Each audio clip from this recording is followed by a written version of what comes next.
Nous restons sur le Mali où nous évoquions donc cette déclaration du président Ibrahim Boubacar Keïta qui a appelé les Maliens à l'union nationale l'union sacrée autour de l'armée face à la menace djihadiste. Jean-Paul Agbo, vous aviez la parole. Oui, je disais donc en réalité, il y a effectivement une guerre asymétrique qui se déroule là-bas parce que les djihadistes n'ont pas un territoire en tant que tel identifié, reconnu par tout le monde, une armée en tant que telle identifiée, mais c'est des individus comme vous et moi qui se mélangent parfois aux civils et qui font des attaques, y compris en tuant des civils. Donc c'est pour cela qu'on peut effectivement évoquer le caractère asymétrique de cette guerre. Alors, maintenant, effectivement, l'armée malienne, pendant des années, n'a pas existé. C'est maintenant qu'on essaie de structurer quelque chose. L'armée malienne n'a pas véritablement existé. Elle ne dispose pas d'armes. Elle a des bataillons d'hommes démotivés. Et donc, il est facile, facile entre guillemets, à ces djihadistes de les vaincre aussi facilement. En tout cas, pour nous qui regardons ça, qui ne connaissons pas la chose militaire, qui regardons ça un peu de loin. Lorsqu'on annonce que 10-15 djihadistes attaquent des camps militaires, s'emparent des armes, il y a de quoi choquer. D'autant plus que, quelque part, ce n'est pas ça par surprise, puisqu'ils sont en état de guerre. Si dans un pays où il y a la stabilité, où il y a la sécurité comme la nôtre, et qu'on annonçait demain matin que le camp militaire est attaqué et que les militaires sont surpris, bon, on peut à la limite comprendre.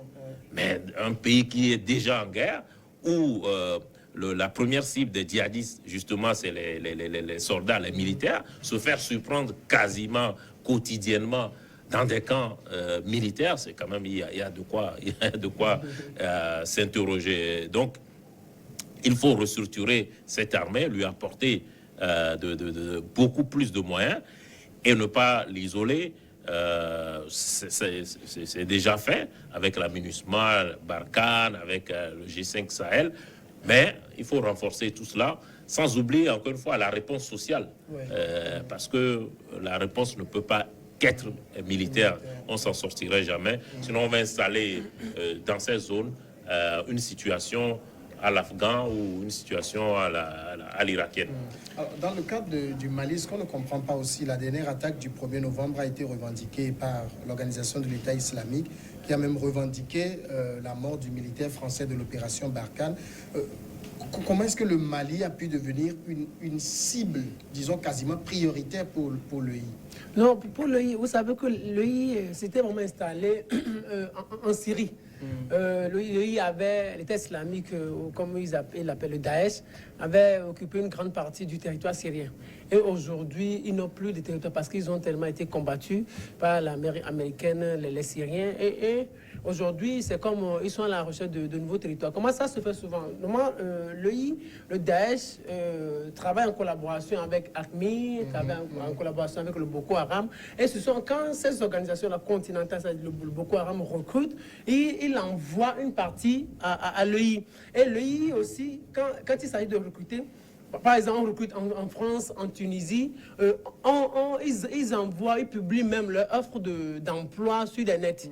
C'est-à-dire, on dit, vous venez ici, on vous fait un an de formation, après on vous emploie et on vous paye 400 €, 1000 €, 2000 € par mois. Donc, c'est ce qui fait que, comme il y a beaucoup de chômeurs, donc c'est tellement facile. Donc, il y a déjà une population vulnérable, acquise. Donc c'est ce qu'ils ont toujours fait pendant longtemps. Aujourd'hui que l'EI a perdu assez de territoire, mais l'EI maintenant peut se déplacer en Afrique. Avant, ce n'était pas possible. Il y a de cela 1 an, 2 ans, 3 ans, ce n'était pas possible. C'est parce que l'EI n'a plus assez de territoire vaste comme en 2015, en 2014. Et aujourd'hui, l'EI même peut se permettre de se déplacer sur le terrain. Jean-Paul a dit que c'est la réponse sociale. La plupart de ceux que recrutent Boko Haram, AQMI, ce sont des chômeurs. Moi, je me rappelle l'attentat de Bado de mars, c'est en Tunisie, de mars 2015. Mais il y avait des femmes qui témoignaient à la télévision que oui, ceux-là, les jeunes qui ont perpétré de telles attaques, c'est des chemins avec qui nous avons grandi dans le quartier. Donc, puis ils ont fini l'université, ils ont fait des stages, ils n'ont toujours pas d'emploi. Donc, ce sont eux qu'on a recrutés facilement et ils sont devenus ces djihadistes-là aujourd'hui. La réponse sociale est fondamentale. Ceux-là qu'on recrute, parce que quelqu'un ne peut pas être bien nanti ou vit bien, et on va lui proposer des choses, et puis il va accepter aller se faire formater toute la psychologie pendant 1 à 2 ans et devenir un djihadiste. Et puis on va lui dire, celui-là qui fait que ta situation est comme ça, c'est ton frère noir, c'est ton frère du Sud. Donc c'est parce que les gens sont vulnérables. Mais la deuxième chose que je voudrais ajouter, c'est une question, ça m'intrigue un peu. Je me demande, qu'est-ce qui se fait dans les camps militaires ou qu'est-ce qui se fait dans les états-majors? Même si on n'est pas en situation de guerre, est-ce qu'il est permis aux militaires de dormir ou de s'amuser? C'est-à-dire, quand vous vous rappelez un peu ce qui s'est passé au Burkina Faso en 2018, l'état-major du Burkina Faso aussi avait été attaqué.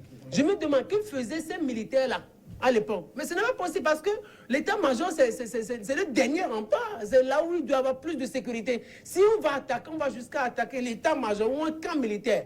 Mais la population, ça veut dire la population n'est plus à l'abri. Ça veut dire simplement que nos armées en Afrique, mais ce ne sont pas des choses sérieuses. Ce ne sont pas des choses sérieuses. Parce que si on peut arriver jusqu'à attaquer l'état-major, je pense que c'est un peu dangereux à ce niveau. Et aussi la troisième chose. Maintenant, quoi qu'on puisse dire, il y a une question qui doit venir à l'esprit. Regardez, ces djihadistes-là, ils trouvent les armes où? C'est la question fondamentale. Généralement aussi, quand ils attaquent les camps militaires, ils prennent des armes. Oui, mais c'est ça. Ils sont partis avec un œuf piquant. Oui, ça, c'est insuffisant. Où est-ce qu'ils trouvent les armes? Moi, je pense que les armes, avant que quelqu'un entre en possession d'une arme, mais il faut assez de restrictions, il faut assez de mesures. Moi, je ne peux pas me lever comme ça et aller me faire avoir une arme. De ça veut dire simplement que moi, je me demande s'il n'y a pas une complicité entre ceux-là qui fabriquent les armes. Quand on parle de ceux-là, des puissances qui fabriquent les armes, c'est les puissances orientales, les puissances occidentales. S'il n'y a pas une complicité entre ceux-là ou ces puissances-là et les djihadistes. Ça me rappelle toujours ce que Obama disait, mon pays fabrique des armes, comment je fais pour les vendre s'il n'y a pas de guerre? Voilà. Les camps militaires, les militaires aussi, c'est des hommes, ils doivent dormir. Mais il y a les sentinelles, qui se relaient. Oui, mais par exemple, dans le cadre de l'attaque de Deliman au niveau du Mali, vous avez vu, on est dans une zone où vous avez l'armée, vous avez Barkhane, vous avez la MINUSMA, vous avez le G5 Sahel. Barkhane a des drones. Et on a une colonne qui s'est déplacée, personne n'a vu avec tout ce qu'on a dans cette comme histoire, moyen. il y a souvent, dans cette guerre-là, il y a souvent les complicités internes. Je me rappelle que lors d'une formation dans le cadre de West Africa Blog, c'était à Ouaga, les gens étaient venus de Tombouctou et autres, au moment où la charia sévissait. Ils disaient, mais on ne sait plus qui est qui chez nous. C'est-à-dire que celui qui est avec toi, même ton parent peut aller chez ces rois. C'est le chef musulman. Voilà, c'est le chef. Voilà, je ne voulais même pas prononcer parce que ce n'est pas même l'islam, ça. Et ces gens, et puis allez vous dénoncer que vous avez fait ci. Et on vient, on vous attrape. Est-ce que vous voyez? Donc, il y a même à l'interne, même dans leur camp là même, il peut y avoir des complices, des complicités, mais ceux qui sont même devaient assurer la sentinelle d'ici et là, peut-être qu'ils sont en réseau, en complicité. Donc ça peut faciliter ce genre d'attaque. Lorsque je parle toujours de nos sous-sols qui intéressent les gens, où est-ce que les gens trouvent les armes? C'est ces impérialistes-là qui mettent les armes à la disposition des groupes. Et lorsque les groupes sévissent dans des zones, ce n'est pas qu'il n'y a pas d'activité, c'est en ce moment qu'on exploite le sous-sol et on vend à prix liquidatif. Voilà, c'est en ce moment qu'ils profitent beaucoup. Et on a le cas de la RDC qui est là-bas, qui a été pris de... Ça doit chaque zone a créé son chef combattant, et puis on pille les choses, et les armes viennent alors qu'ils ont plus même d'hommes en matière de déploiement des Nations Unies que les autres pays. Donc aujourd'hui, ce qui est en train de se passer, c'est aux Africains. C'est-à-dire, je n'ai pas compris comment est-ce que beaucoup de dirigeants africains sont pratiquement instables. Et quand je dis instable, la légitimité vis-à-vis du peuple, ce n'est pas ça. Et on continue de vous donner ce pouvoir-là, et vous êtes là, vous gouvernez, et après vous appelez le pauvre peuple à la solidarité. Non, c'est au moins deux chefs d'État qui ne sont pas stables. Pratiquement, nos pays africains, beaucoup ont des chefs d'État instables, mal élus, et puis, bon, ils ont la légalité, mais la légitimité, c'est un peu la preuve. Maintenant, il appelle le peuple. Quand il achetait son avion, il n'avait pas appelé le peuple. Ou bien, or, l'avion, vous avez dit qu'il y a des priorités, mais il a acheté un avion à des coûts faramineux au moment où Ibeka l'a fait. Est-ce que vous voyez? Donc, c'est une question de gestion que les gens se donnent vraiment la légitimité. Là, il peut appeler le peuple à venir lutter contre l'impérialisme et non à dire contre le djihadisme. Je vais vous dire, dans tous nos pays, c'est le nouveau modèle. Hein. Dès qu'il y a quelque chose, parce que c'est le djihadisme qui est le concept international aujourd'hui. Quand un pouvoir est menacé, il parle de djihadisme. Quand une zone...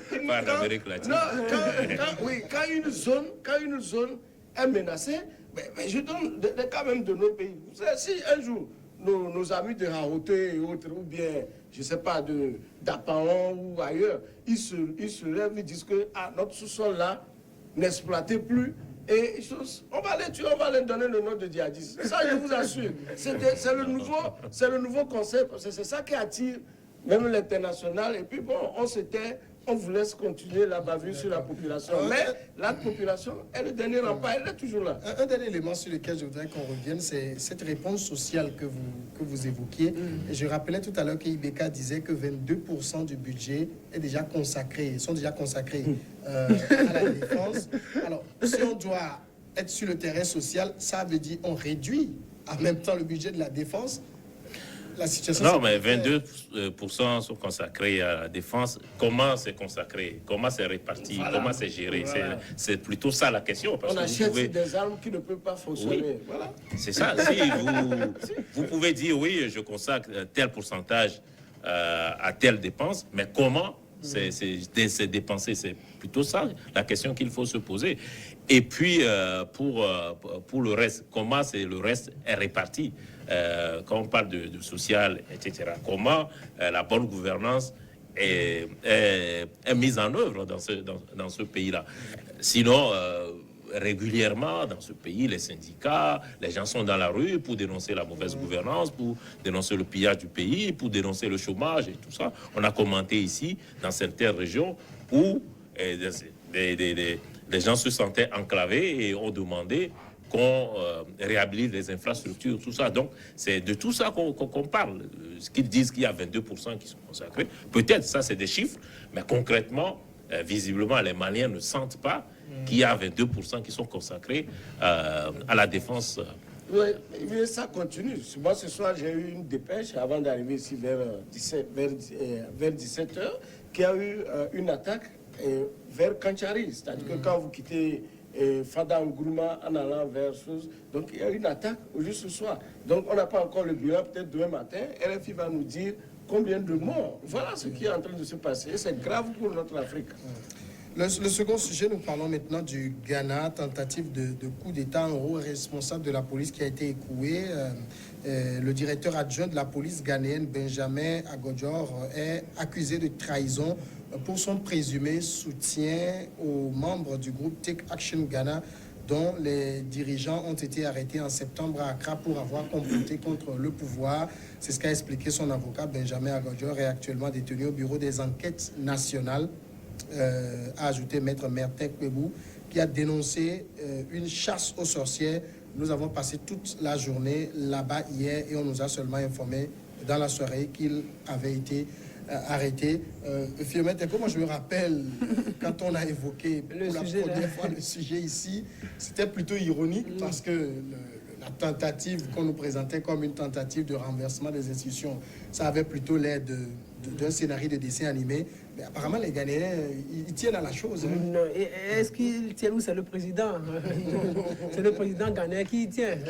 Mais ça fait tellement rire parce que quand on avait évoqué le sujet là ici, ben, on se demandait s'il y avait quelque chose qui ne tournait pas rond dans ce pays-là.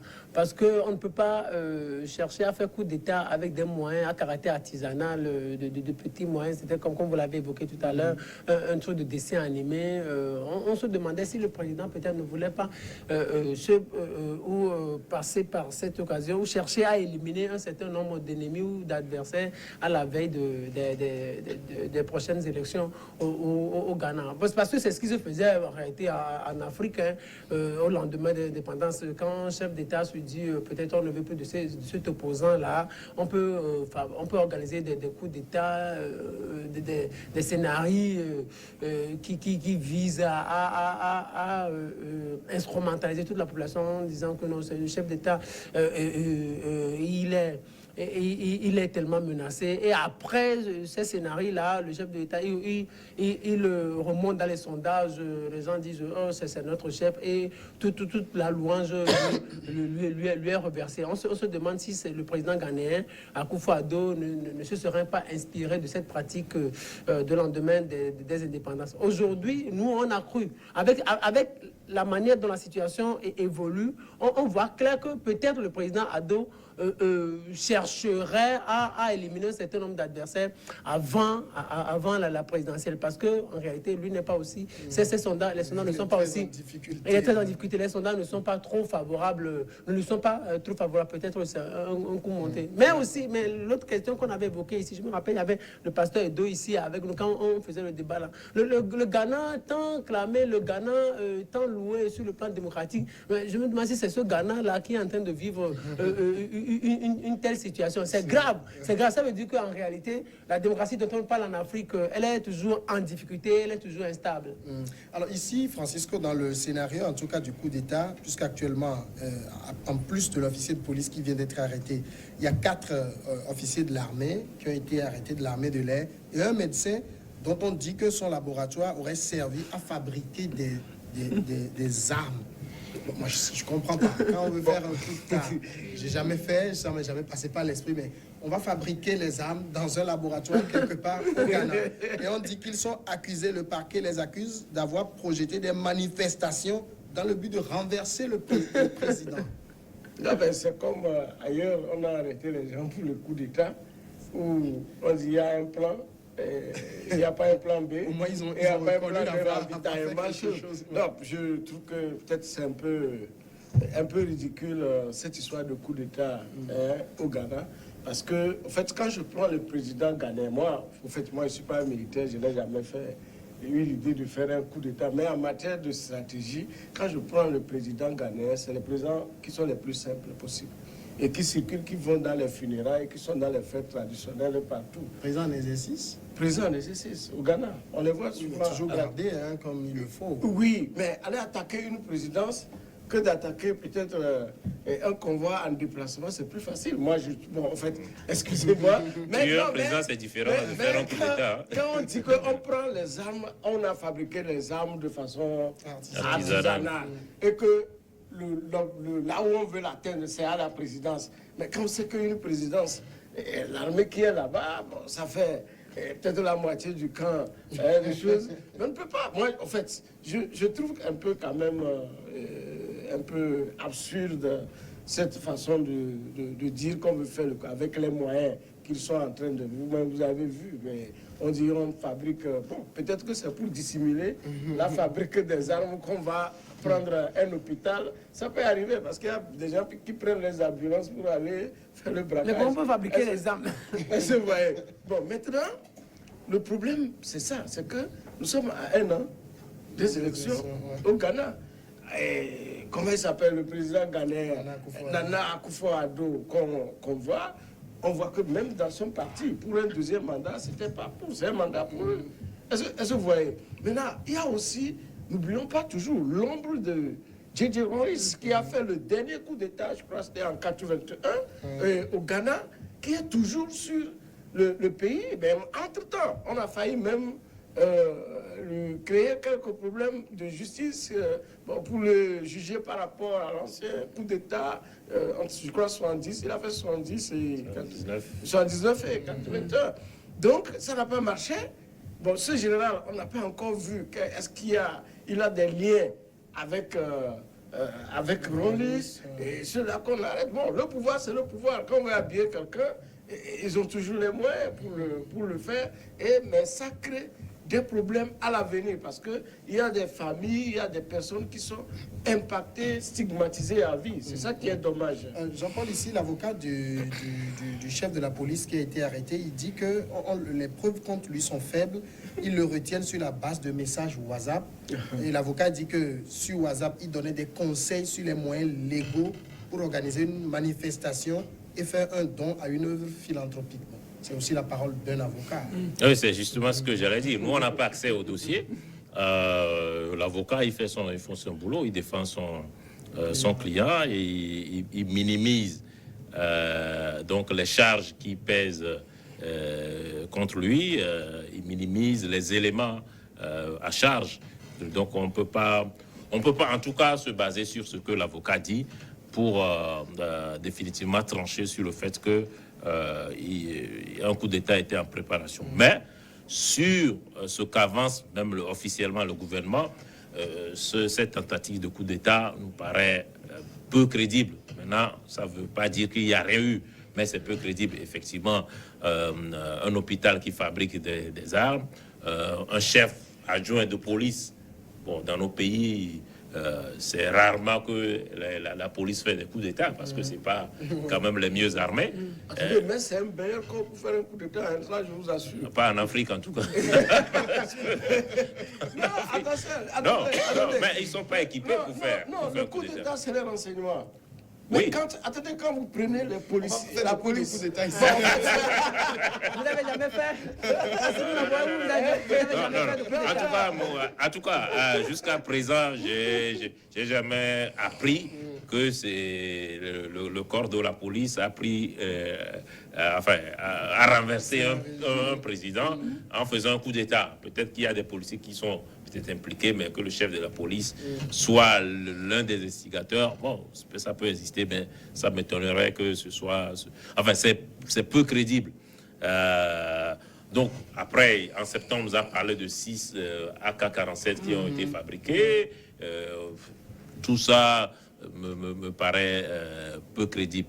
Les confrères en ont parlé, on est à un an des élections présidentielles. C'est une manière peut-être de serrer les vis et puis de mettre hors jeu un certain nombre d'acteurs. Ce que dit d'ailleurs l'opposition ghanéenne, qui ne croit pas du tout en cette possibilité. Parce que je ne vois pas comment le Ghana, qui est aujourd'hui cité comme un modèle de démocratie, comme un exemple depuis 92, peut se retrouver un beau matin avec un coup d'État à partir du moment où il n'y a pas une situation quand même de guerre comme au Mali ou ailleurs, il n'y a pas une situation insurrectionnelle, il n'y a pas, j'allais dire, une situation où les institutions ghanéennes ne marchent pas. Et comme en Guinée-Bissau, c'est un pays qui marche.